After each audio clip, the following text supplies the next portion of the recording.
আসসালামু আলাইকুম, this is Suruzzaman. সবাইকে স্বাগতম সরকার বাড়ির এলাকায়। বরাবরের মতো চলে আসলাম নতুন একটা ভিডিও নিয়ে। চলো ভিডিও শুরু করি। কখনো মিথ্যা বলিও না বন্ধু, সব সময় সত্য বলিবে। सोच के दिल मेरा जोरों से धड़कता है। শুনতে পেলাম এই টিকটকার ইতু মিয়াদি নাকি বুয়েটের মহিলা টিচার। কোনো সমস্যা নাই। না, কোনো সমস্যা নাই, আরো ভালো হইলো শিক্ষার্থীরা পড়াশোনার পাশাপাশি টিকটক শিখতে পারবে।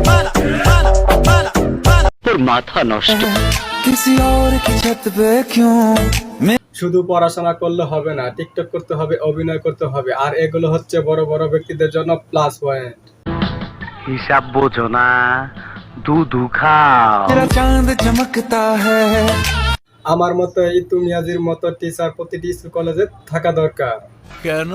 কেন আবার বুঝেন নাই? তার মতো টিচার থাকলে শিক্ষার্থীদের মেধা ও প্রতিভার বিকাশ ঘটবে। ইহা সত্য, ইহা সত্য, ইহা সত্য। শিক্ষার্থীরা টিকটক করলে সমাজে শুধু শান্তি আর শান্তি বিরাজ করবে। আমি বলুম না আমার শরীর কোন শহরের মাইয়া গো লাগে উড়া ধুরা। ইতু মিয়াজির মতো জাকানাকা টিকটক করলে মন ও শরীর ভালো থাকে।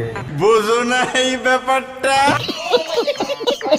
এগুলা কি গানে ছয় মাইয়া করে ছয় নয় প্রেম জালে ভাসাইয়া বুইরা কাকা কোলে ভয়। আপনাদের মন ও শরীর ভালো রাখার জন্য তার কাছ থেকে টিকটক প্রশিক্ষণ নিতে পারেন। ছাড়া তোমায় দেখলে থাকে না আমার হুশ। তোমার এমন জাকানাকা দেখলে আমারও গাইতে মন চায়। বাজাও তালি। তাহলে গায়, কিছু মনে করেন না। তুমি কোন শহরের মাইয়া গো লাগে উড়া দুরা, তুমি কোন শহরের মাইয়া গো লাগে উড়া দুরা।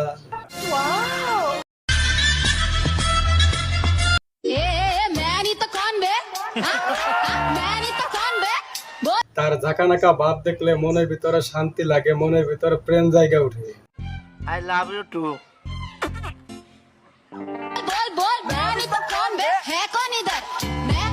টিকটক মেলা হলে আমার মনে হয় তার নেতৃত্বে বাংলাদেশ প্রথম স্থান অধিকার করবে।